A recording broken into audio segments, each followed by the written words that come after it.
그 말씀의 첫 번째로 아비더라라고 하시는 말씀을 우리가 같이 이렇게 읽게 됩니다. 성경 전체를 통해서 하나님께서는 그 자녀 교육의 특권과 책임을 아버지에게 맡기셨다 하는 말씀들을 보게 됩니다. 또 더 놀라운 것은 저도 아빠이고 이 자리에 많은 아빠가 계시고 또 장차 아빠가 되셔야 될 분들이 많이 계신데 우리 스스로 생각하기도 그렇고 또 많은 엄마나 많은 분들이 생각하기를 굉장히 아빠는 연약한 것으로 알고 있는데 왜 연약해 보이는 부족해 보이는 아빠에게 이런 특권과 책임을 맡겨주셨을까 하는 것입니다. 우리는 그 답을 창세기 2장에서 18절에서 발견하게 됩니다. 하나님께서 아담을 만드신 후에 아담이 독처하는 것을 어떻게 여기셨어요?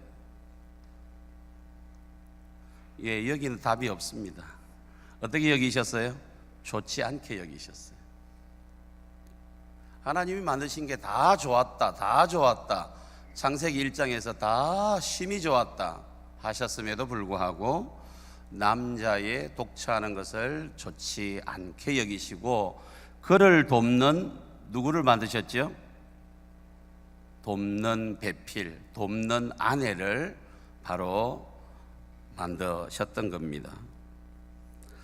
자, 근데 하나님께서는 하나님 아버지와 육신의 아버지를 서로 링크를 해 놓으셨어요. 그래서 우리 자녀들이 신앙적으로 성장하는 과정에서 육신의 아버지를 통해서 하나님 아버지를 볼 수 있도록 해 놓으셨다고 하는 겁니다. 우리 먼저 요한복음 1장 18절을 한번 같이 읽어보겠습니다. 시작.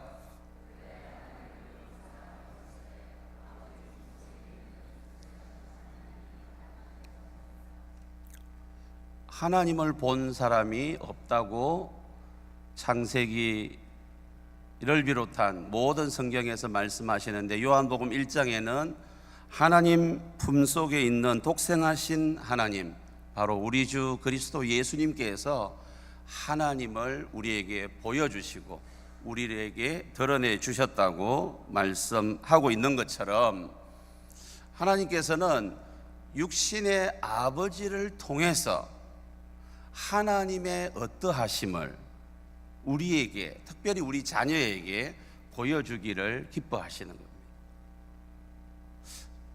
왜 그 이유를 우리는 알 수 없지만 하나님 그렇게 연결을 시켜 놓은 겁니다.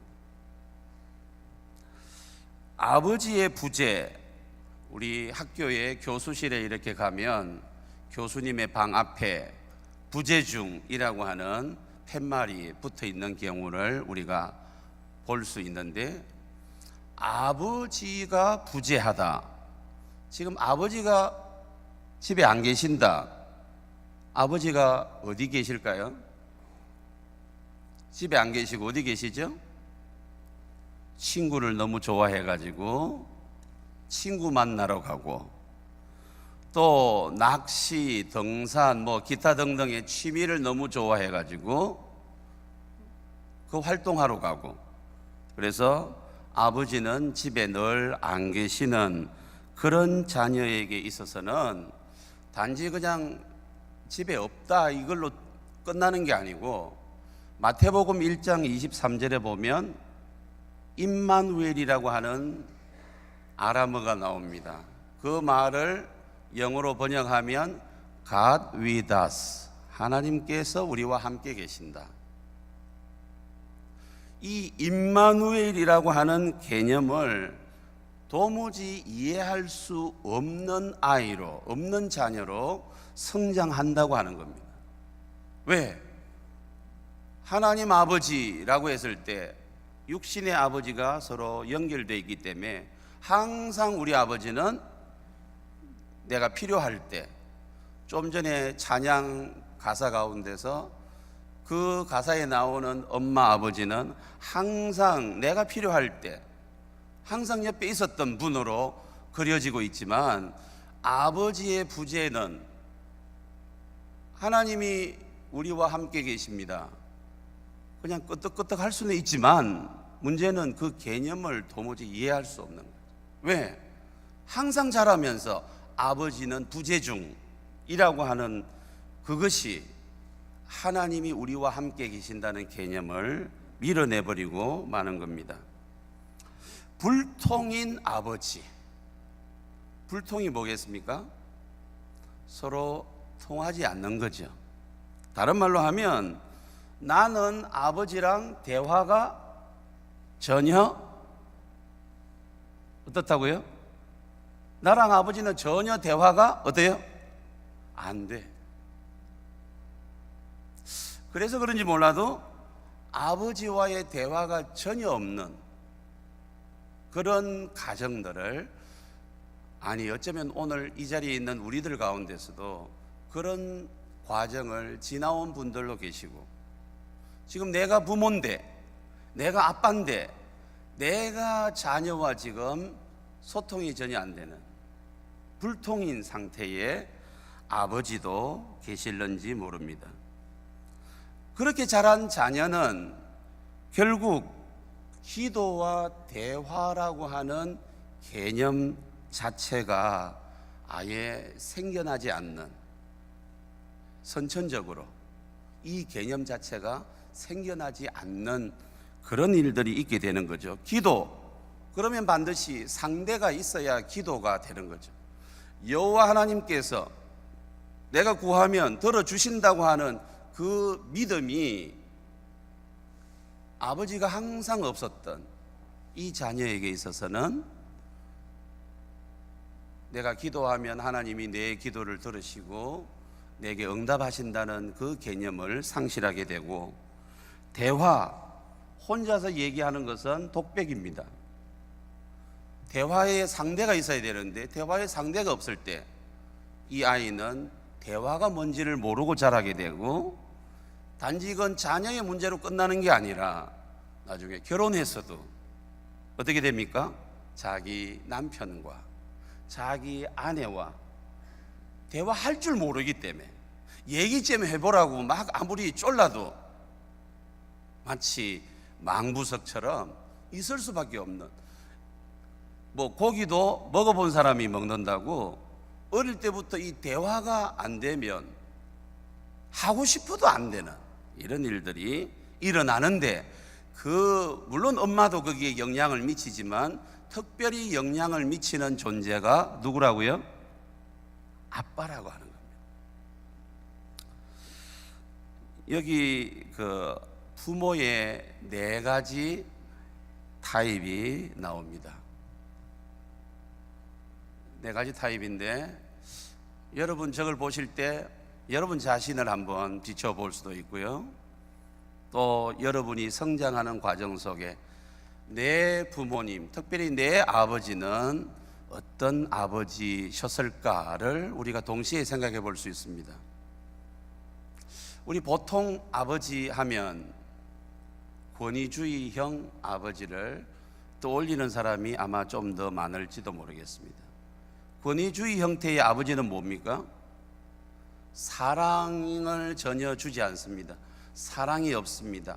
자녀를 위한 사랑의 수고가 없습니다. 대신 그거 주는 대신에 몽땅 징계와 잔소리와 꾸지람과 이런 걸로 항상 채우는 그런 부모, 그런 아버지 혹시 주변에서 본 적이 있습니까? 하나님께서 전혀 생각지 않은 그림이죠. 그 대칭점에 있는 그 허용형 타입의 아버지는 어떤 아버지일까요? 참 사랑은 많습니다. 예, 반대죠. 사랑은 많은데 절대 무슨 싫은 소리, 징계, 무슨 책망 전혀 없습니다. 그래서 이것을 연구한 학자는 그 아버지가 자녀를 두려워하고 있다. 내가 뭔가 말을 하면 어떻게 생각할지를 모르는 자녀를 두려워하는 아버지. 두 번째는 방치형입니다. 3번도 아니고 1번도 아니고. 왜 자녀를 낳았을까? 아무런 대답을 해줄 수 없는, 사랑도 없고 징계도 없는, 관심도 없는 그런 아버지. 네 번째가 권위형 아버지입니다. 사랑도 많이 주고, 그 사랑 속에는 아까 찬양 속에 있었던 것처럼 이해해주고, 때로는 용서해주고, 나를 지지해주고, 그런 어떤 아버지. 이 아이에게 있어서는 그 어릴 때 받은 그 사랑으로 자라면서 또 결혼해서 자연스럽게 나오는 그 사랑으로 자기 아내를 마음껏 사랑해 줄 수 있고, 자기 남편을 마음껏 사랑해 줄 수 있는 그런 자녀로 성장할 수 있고, 또 이 자녀는 자존감을 자연스럽게 형성하게 되는 거죠. 내가 참 하나님 안에서, 또 우리 부모님 보시기에 나는 참 귀한 존재구나. 그래서 때로 사람들은 우리가 100점짜리 인생이 없잖아요. 원하든 원치 않든 우리가 실수할 수 있어요. 그런데 이 권위형 아버지에게, 부모님에게 자란 이 아이는 스스로를 위로할 수 있어요. 스스로를 격려할 수 있어요. 괜찮다. 다시 시작하면 되지. 스스로를 격려하고 위로하고 세워줄 수 있는, 크게 낙심하지 않습니다. 물론 작은 낙심이 찾아오겠지만 크게 절망적인 상황까지 몰고 가지 않습니다. 자존감이 강한 자녀는 성공을 해도 너무 필요 이상으로 우쭐해하거나 교만해하거나 그렇게 하지 않습니다. 아마 우리 첫 번째 읽었던 그 초등학생 일기에서 찾고 있는 그 아빠가 아마 네 번째 아빠형이 아닐까 생각합니다. 우리 부모가 자녀에게 기대하는 여러 가지 기대치가 있습니다. 그 첫 번째가 인지 능력의 향상. 인지 능력이라고 하는 거, 뭔가 사물을 잘 이해하고 잘 파악해 가지고 그것을 잘 내 삶 속에 학습이라든지 모든 면에 잘 적용하는 그것이 인지 능력이라고 한다면, 이 인지 능력은 학교 생활뿐만 아니라 앞으로 사회생활, 모든 생활에 아주 중요한 자산이 됩니다. 또 두 번째는 학업 성취도입니다. 계속해서 내가 투자한 시간만큼이나 도무지 잘 효과가 나타나지 않는 그런 경우도 있지만, 학업 성취도가 높으면 적은 시간을 들이고도 더 좋은 결과들이 나오는 그런 경우죠. 세 번째는 자기 주도형 학습 능력입니다. 자기가 알아서 뭘 공부해야 될지, 또 내가 어떤 과목을 내가 공부해야 될지. 내가 여기는 학원 이런 게 없죠. 학원 없죠. 한국 같으면 단과 학원이라든지, 내가 지금 수학이 부족하니까 내가 이 학원에서 한 달 동안 내가 공부를 한다 그러면 내 부족한 점이 아마 커버될 수 있을 거예요. 필요한 책을 찾아서 보고, 그러다가 밤이 새는 줄도 모르고 공부하는, 그게 자기 주도형 학습이라고 하는 건데, 그 능력이 향상되길 우리가 다 원합니다. 또 좀 전에 말씀드렸던 자기를 수용하는 자존감. 또 다섯 번째는 매사에 주도적으로 행하는, 마지못해서 뭔가를 하는 게 아니라 어떤 주어진 상황 속에서 주도적으로 리더십을 가지고 하는 그런 일들. 마지막으로 또래와의 친밀한 관계 형성. 이건 사실 이런 걸 가르쳐 주는 아마 학원 없는 줄 압니다. 과외 선생 없는 줄 압니다. 그럼 이건 우리 모두가 원하는데 이게 도대체 어디서부터 우리가 얻을 수 있도록 하나님 그렇게 하셨을까? 바로 아버지의 참여라고 하는,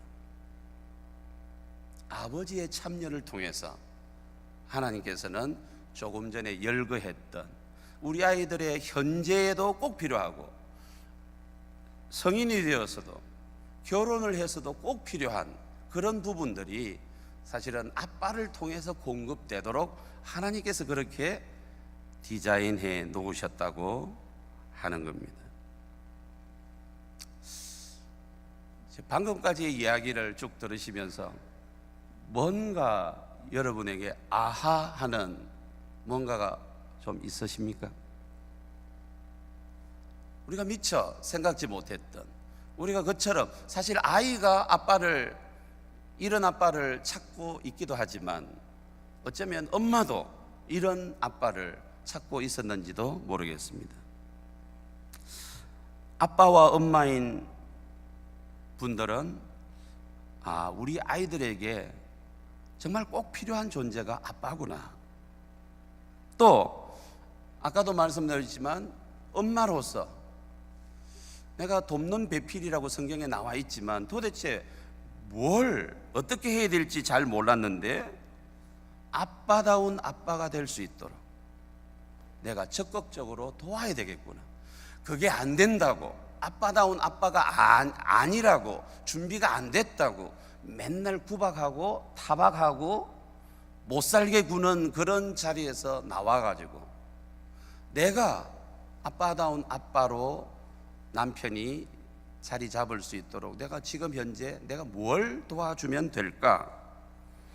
갓 결혼한 부부나 또 갓 결혼한 그 손주나 아들을 둔 그런 사람은 사실 이제 결혼하고 나면 자녀를 기다리죠. 막연히 자녀를 기다리는 데서 벗어나가지고 아빠다운 아빠가 될 수 있도록, 엄마다운 엄마가 될 수 있도록 그렇게 준비하고 기도하는 것이 필요하겠구나. 그리고 아들을 둔 또 손주를 둔 그런 할아버지 할머니들은 우리 아들이 또 우리 손주가 훌륭한 아빠로 자랄 수 있도록 내가 잘 도와주어야 되겠구나. 여기에는 청년도 있을 줄 압니다. 남자 청년이라면 무엇보다도 내가 정말 훌륭한 사람과 결혼하기 위해서 이것도 준비해야 되겠고 저것도 준비해야 되겠고 많은 걸 준비해야 되겠지만 아빠다운 아빠로서 내가 지금부터 준비해야 될 게 뭔가. 여자 청년인 경우에는 제가 여기는 문화를 잘 모르지만 한국 같은 경우에는 이제 결혼할 때가 다가올수록 혼수를 장만하죠. 그런데 어쩌면 그것만이 아니라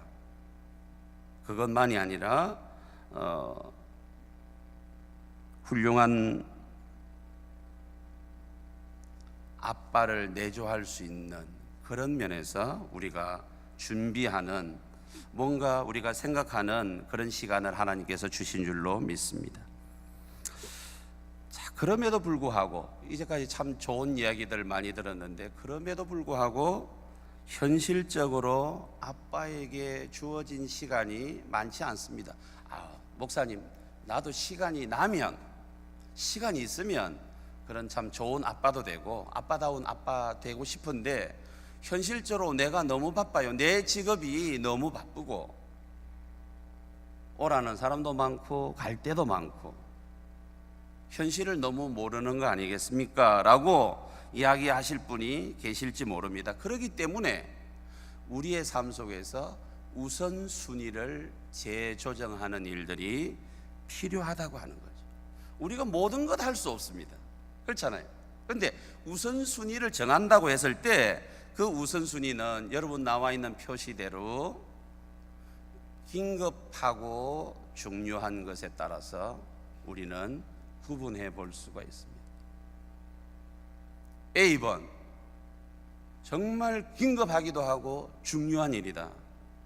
이건 제일 먼저 해야 될 일이죠.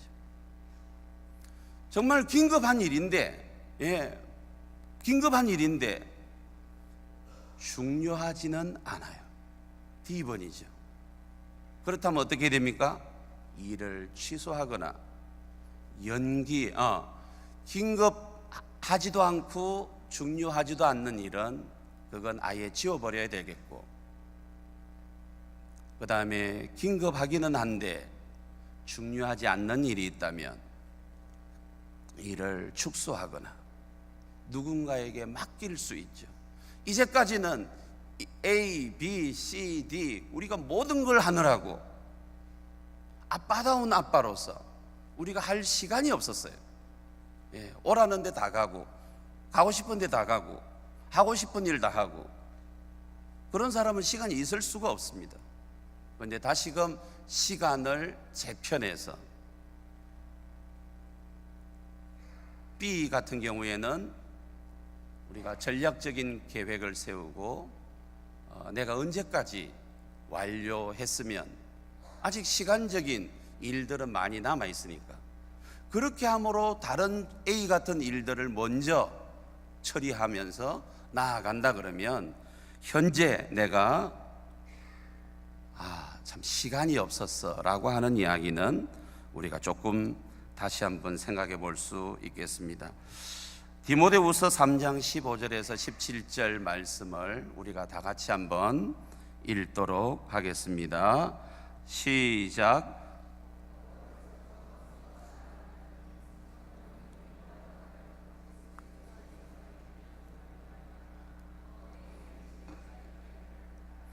모든 성경은 하나님의 감동으로 된 것으로 교훈과 책망과 바르게 함과 의로 교육하기에 유익하니 이는 하나님의 사람으로 온전하게 하며 모든 선한 일을 행할 능력을 갖추게 하려 함이라.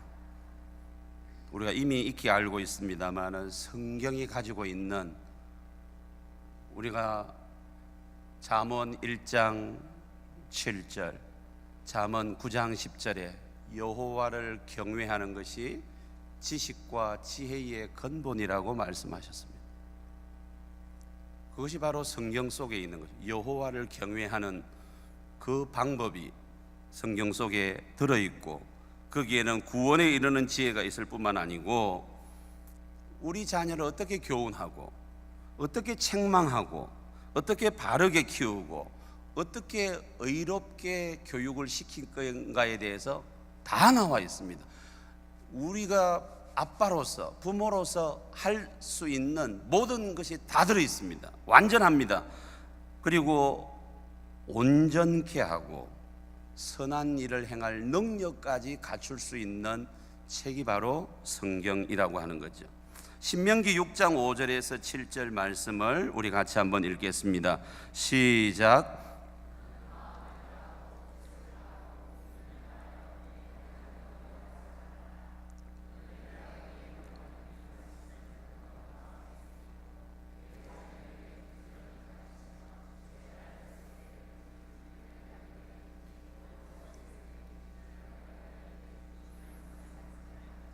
아멘. 성경이 그처럼 중요할 뿐만 아니라 이 하나님의 말씀을 자녀들에게 어떻게 해요? 시남 그냥 설렁설렁 시간이 있으면 하고 뭐 없으면 그냥 지나가고, 그것이 아니라 부지런히 가르치는데 기회를 쫓았어. 우리 골로새서에 보면 너는 말씀을 전파하라, 때를 얻든지 못 얻든지 힘써 전파하라고 하신 말씀이 나옵니다만, 여기에는 집에 우리의 자녀가 앉았을 때든지, 길을 갈 때든지, 누워 있을 때든지, 아마 이 부분은 우리 자녀들이 잘 때, 그 침대머리에서 자녀들에게 성경 이야기를 들려주면서 자녀가 혹은 손주가 잠을 청하는 그런 그림을 우리가 상상해 볼 수가 있죠. 그것을 부모에게, 특별히 아빠에게 이것을 주신 것입니다. 저는 목회자로서 이렇게 목회하는 일로 인해서, 또 비즈니스 하시는 분들은 그 사업으로 인해서, 또 교수나 또 닥터로 일하시는 분들은 또 그런 일들, 각각의 일들로 인해서 성공을 향해서 우리가 가게 되는데,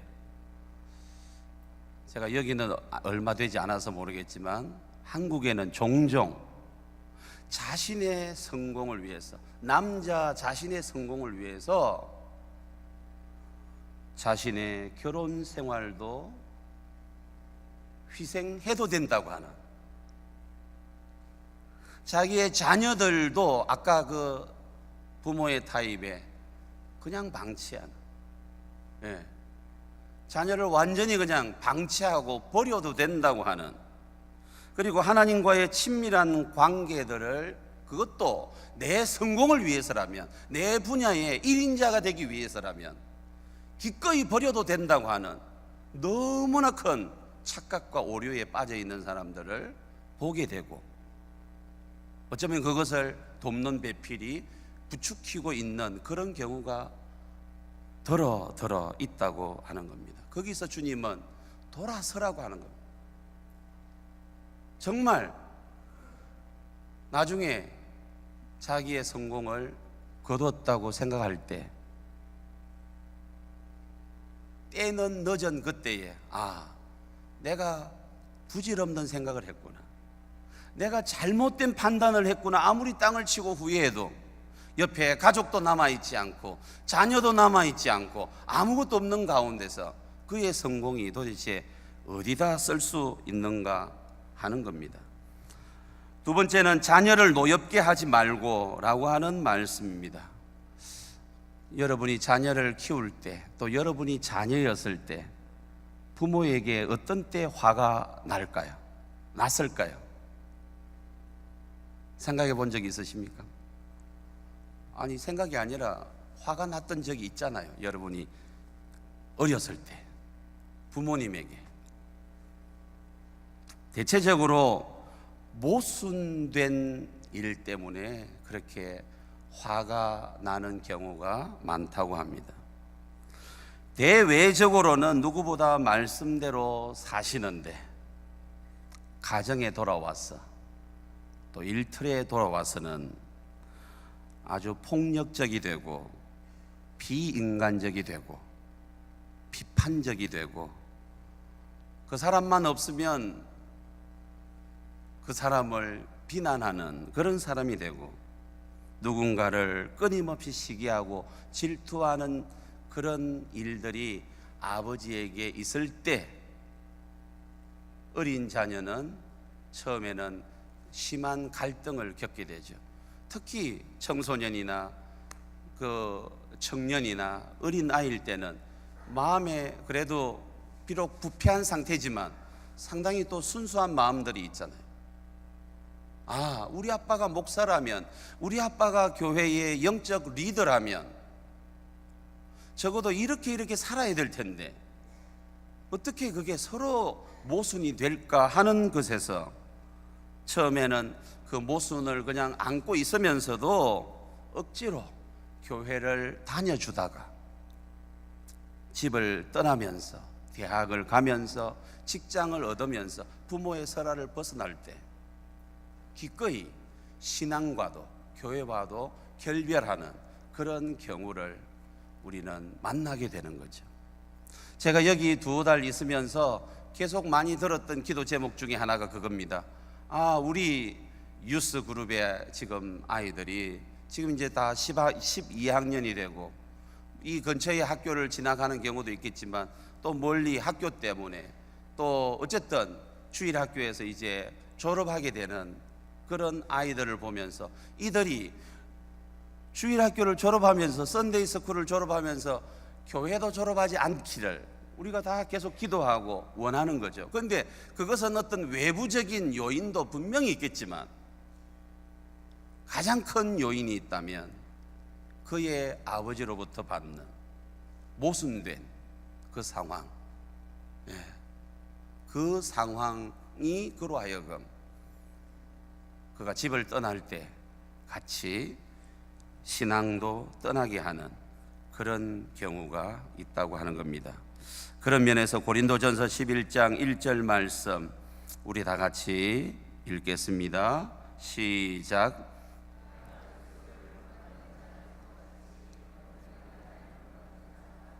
아멘. 그리스도를 본받는 자, 본받고 있는 자라고 하는 말이죠. 우리가 그리스도를 우리가 바울 사도 빌립보서를 통해서 내가 온전히 이루었다 함도 아니요, 우리는 온전케 되지 않습니다. 여전히 부족한 가운데 있습니다. 그럼에도 불구하고 내가 지금도 끊임없이 말씀 묵상을 통해서, 기도를 통해서, 예배를 통해서, 여러 가지 훈련 프로그램을 통해서 내가 끝없이 그리스도를 본받아가는 그런 가운데 있을 때 우리는 자연스럽게 우리의 자녀들에게 선한 영향력을 끼치게 되고, 우리가 자녀들이 Where is daddy? 아빠 어디 계시냐고 하는 찾아 헤매는 그들에게 아빠다운 아빠로 우리가 서게 되는 겁니다. 아버지, 내가 하나님의 권위 아래 순종하는 삶을 살아가는 것을 자녀들이 볼 때, 아, 나도 아버지가 하나님 아버지께 늘 순종하는 삶을, 그 권위 아래 복종하는 삶을 살듯이 나도 내 아버지에게 복종하는 삶을 살고, 그 사람이 사회 나갔을 때 직장의 리더에게 내가 기꺼이 순종하는 삶을 배울 수가 있는 거죠. 아버지는 자기 마음대로 하면서, 그리고 아버지에게 순종하라 그러고, 직장에 가가지고 그 상사에게 순종하라고 하고, 교회에 성경을 가르치는 교사들에게 순종하라고 했을 때 자녀들은 하고 싶어도 하지 못하는 일들이 일어나게 되는 겁니다. 가정 예배 너무나 소중한 유산입니다. 주일 예배 출석하는 거 너무나 귀한 겁니다.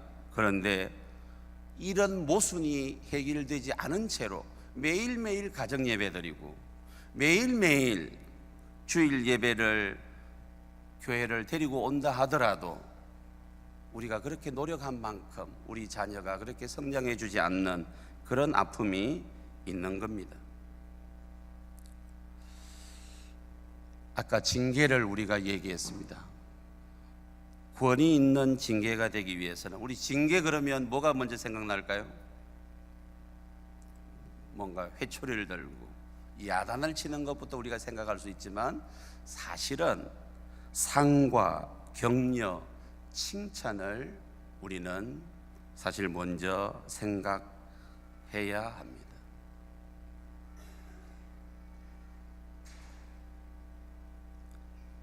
화면에 나온 대로 우리 한번 같이 한글과 영어를 한번 같이 한번 읽어보겠습니다. 시작.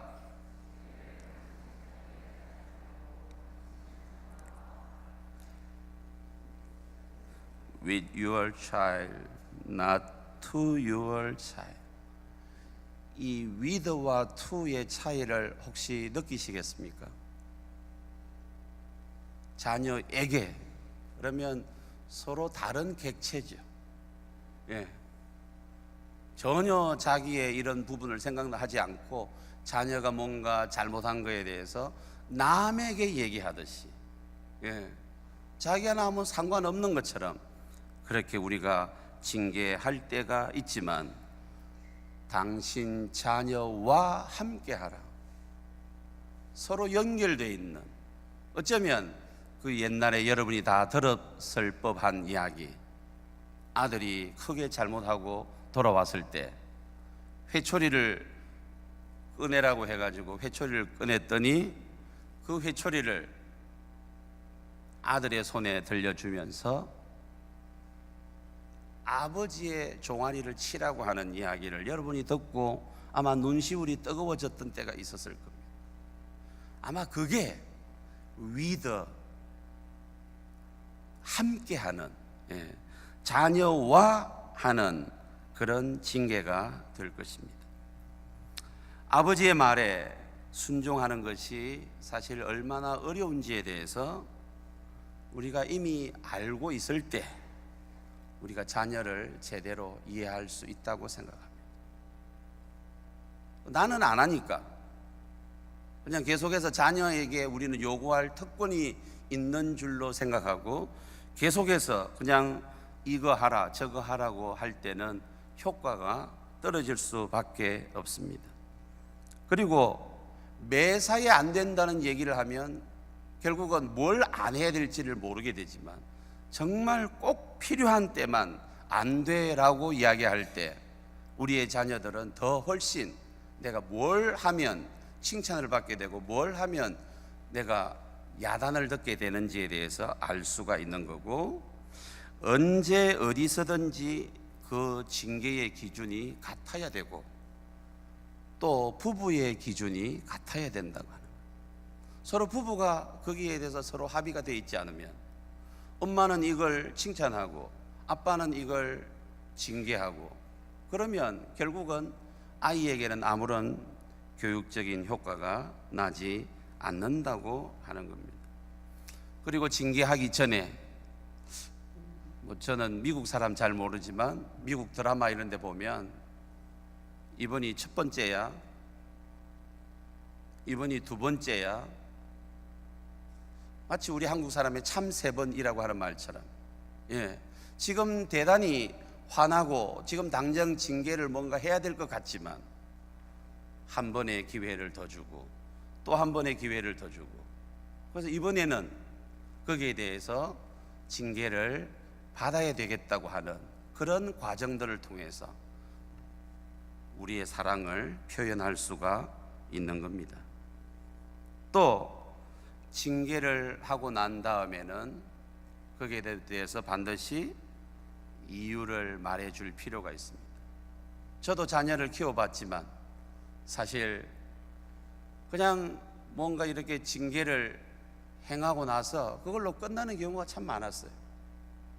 그런데 드라마나 이런 데, 책이나 이런 데 보면 반드시 다시금 앉혀놓고 내가 너를 사랑하지만 이렇게까지 한 이유가 뭔지에 대해서 그 이유를 다시 들려줄 필요가 있고, 나는 그럼에도 불구하고 여전히 내가 징계를 하기 전에도 너를 사랑했고 지금도 여전히 너를 사랑하고 있다고 하는 것을 말해줄 필요가 있고, 그러면서 어떨 때 너가 칭찬받고 어떨 때 너가 징계를 받는지에 대해서 분명하게 이야기를 해줄 때, 사회생활 하는데도 마찬가지예요. 누가 딱히 기준을 정하지 않아도 사회생활 가운데서 예를 들면은 뭔가 사업을 하는데 미국은 이중장부라는 게 없죠. 우리 임 장로님은 알듯 모를 듯한 미소를 지으시는데 이게 자체적으로 어릴 때부터 옳고 그름에 대해서, 옳은 일에 대해서는 상을 받고 그런 일에 대해서는 책망을 받는 이런 훈련이 가정에서 특별히 아버지로부터 잘 이루어진 경우에는 누가 옆에서 종용을 해도 누가 옆에서 유혹을 해도 분명한 그 기준 가지고 분명히 뭔가 일을 처리해낼 수 있는 그런 놀라운 축복들이 따라오는 겁니다. 징계의 방법에 있어서 우리 흔히 하는 징계 중에 하나는 체벌입니다. 그런데 방이나 화장실에 들여보내는 방법도 있고 또 구석에 서 있게 하는 방법도 있고, 이미 자기에게 주어진 여러 가지 특권들을 잠시 유보시키는 그런 방법도 있겠습니다. 마지막 세 번째로 오직 주의 교훈과 훈계로 양육하라라고 하는 겁니다. 가정은 훈련의 장소입니다. 훈련은 어떻습니까? 실수해도 됩니다. 때로는 실패해도 됩니다. 다시 아버지가 트레이너가 되어가지고 뭔가 그 모자란 부분, 뭔가 그 지금 착각하고 있는 부분에 대해서 교정해 줄 수 있고, 거기에 대해서 다시 연습을 통해서, 훈련을 통해서 바로 잡아질 수 있는 데가 가정입니다. 그런데 사회생활 막상 나가면 어떻습니까? 거기에 훈련 장소입니까? 한 번의 실수도 그 사람을 해고당하게 하는 일이 될 수 있습니다. 사회는 냉엄합니다. 아주 냉정합니다. 그러나 가정에서는 그런 많은 수많은 시행착오도 다 소화시킬 수 있는, 거기에 아버지가, 엄마가 트레이너로서 훈련할 수 있는 장소라고 하는 겁니다. 아침에 자녀가 아침을 먹고 학교에 가지, 안 먹고 학교에 가게 되면 아주 엄마가 또 아버지가 아주 애타하는 그런 경우를 보게 됩니다. 왜일까요? 왜 아침밥을 안 먹고 가면 안 되죠? 왜인가요? 공부하는 데 지장이 있죠. 그렇죠? 그리고 건강에도 해롭고, 물론 아예 아침을 안 먹도록 훈련되어 있는 경우는 좀 다르겠지만, 우리가 금식을 해보면 한 끼를 굶으면 굉장히, 지난 고난주간 때 저는 금식할 엄두를 못 내고 금식을 제대로 못했습니다마는, 사실 한 끼를 굶어보면 몸에 벌써 반응이 나타납니다. 학교에 하루를 빠지면 다음 시간 가면 그 빠진 진도가 굉장히 크게 느껴집니다. 그런데 때로 교회 결석은 아무리 해도 오늘 학교에 뭔가 갈 일이 있어요, 오늘 밀린 숙제를 해야 돼요, 여러 가지 얘기할 때 거기에 대해서 아빠인 여러분, 엄마인 여러분은 뭐라고 얘기하십니까? 아, 저렇게 하면 한 주도 그럴 텐데 두 주, 세 주 저렇게 계속 빠지게 되면 저 영적 상태가 정말 크게 뭔가 표시날 텐데, 한 끼 아침을 안 먹고 가도 우리는 그 아이에 대해서 얼마나 애타하고 얼마나 하는 그런 부분을 교회 출석이나 성경 읽기, 또 성경을 배우는 여러 가지 일에 우리가 적용해야 되지 않을까 하는 것입니다. 성경과외라는 말을 제가 한번 생각해 봤습니다. 과외는 언제 합니까? 언제 시킵니까? 여러분 다 시켰죠? 과외를 언제 시켰어요? 한 번도 과외를 안 시키신 것처럼 계신데, 결국은 내가 수학도 다 가르치고, 뭐 영어는 기본일 테니까 영어나 뭔가 과학이나 이런 모든 아이가 학교에서 배우는 그 진도대로 엄마가 다 서포트 할 수 없잖아요. 시간도 그렇고 여러 가지 면에서. 그럴 때에 아마 과외를 붙여주는 걸로 알고 있습니다. 여호와를 경외하는 것이 지식과 지혜의 근본이다. 정말 그 말이 믿어진다고 한다면 우리 아이가 이 성경을 잘 배우고 잘 알아야 될 텐데, 내가 지금 여러 가지 사정으로 엄마인 내가, 아빠인 내가 일일이 매일매일 그냥 직장 안 나가고 붙들고 앉아서 이렇게 할 수 없을 때 성경 교사나 목회자의 도움을 받아야 하지 않을까, 이런 생각을 하게 됩니다. 이제까지 부모에게 자녀에게 부모된 우리가 성경을 가르칠 특권과 책임을 주셨다고 한다면, 내가 이 아이의 성경 교사가 되기에 내가 이렇게 좀 부족하다, 그렇다면 담임 목사님께나 또 담당 목사님에게 부탁해서 내가 이런 점이 부족한데 이런 클래스를 한번 만들어서 내가 훈련 받았으면 좋겠습니다, 이렇게 요청을 드려보신 적이 있는지, 27 성경 공부나 제자 훈련 이미 하고 있거나 하신 분들이 아직 전 과정을 다 하지는 못했다 할지라도 내가 지금 훈련받은 그 부분을 내 자녀를 상대로 한번 실습해 볼 수도 있지 않을까 하는 것입니다. 질병 중에 저는 의사 아니지만 자가 면역 질환이 있다고 하는 이야기를 제가 들었습니다. 아마 아시는 분은 아시고 할 텐데, 자기의 몸의 정상 세포를 오인해가지고, 나쁜 세포로 오인해가지고 자기가 자기를 공격하는 그런 질환입니다. 저는 자가 면역 질환은 아닌데, 제가 이식을 했는데 그 이식한 사람이 평생 면역 억제제를 먹습니다. 그 면역 억제제라고 하는 것이 쉽게 우리말로 하면 우리의 그 백혈구나 이 외부의 질병이 이상한 일들이 일어날 때 그 공격하는 그 기능을 굉장히 누그러뜨리는 겁니다. 순수 우리말로 좀 어리버리하게 만드는 거예요. 이 기능이 완전히 정상이 되면 제가 지금 받고 있는 이 신장, 제가 외부의 신장을 2개를 더 받았는데 이 신장이 원래 내 몸의 것이 아니라고 하는 걸 기가 막히게 압니다. 그래서 제가 아마 언제까지 면역 억제제를 안 먹으면 그 현상이 나타날지 모르지만 어쨌든 하루를 안 먹든지 이틀을 안 먹든지 하면 다시 면역력이 향상되면서 제 몸에 있는 그 기능이 신장을 향해서 공격하게 되고, 불과 하루 이틀 만에 정말 수많은 경비와 수많은 노력을 들여가지고 했던 이식 수술이 한순간에 수포로 끝나는 거죠. 이 자가 면역 질환은 그런 의미의 것은 아니지만 비슷한 거죠. 지금 뭔가 균이 들어왔다, 적이 들어왔으면 반드시 공격을 해야 되지만 멀쩡한 상태에서 자기가 자기 몸의 일부를, 간장을, 심장을 공격하게 된다면 정말 너무나 안타까운 일이 아닐 수가 없습니다. 창세기 2장에서 부부는 이제 서로 둘이 아니요, 뭐라고요? 자녀가 부모를 떠나서, 그렇죠?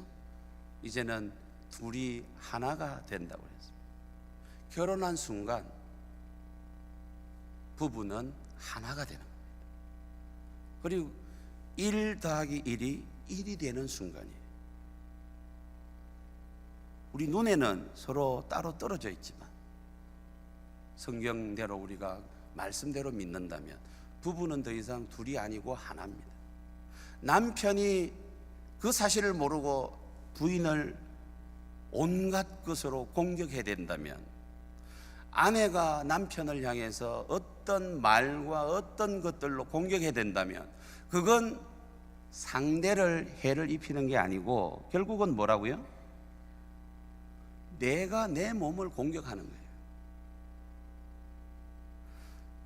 만약에 서로 상대가 상대를 향해서 말로, 감정으로 공격하기 시작하면 그 비참함은 둘에게 나타날 뿐만 아니라 가장 피해를 입는 것은 누굴까요? 자녀입니다. 예, 자녀입니다.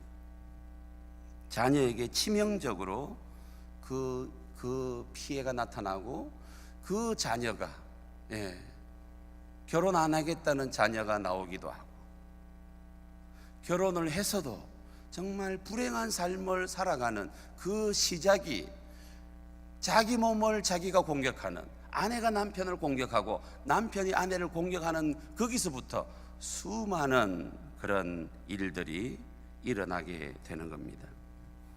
우리 자녀들을 위해서 우리가 해줄 수 있는 아주 귀한 일 중에 하나는 아빠인 내가 엄마를 얼마나 사랑하는가 하는 것을 보여주는 것이 우리 자녀들이 부모를 통해서 누릴 수 있는 특권 중에 하나입니다.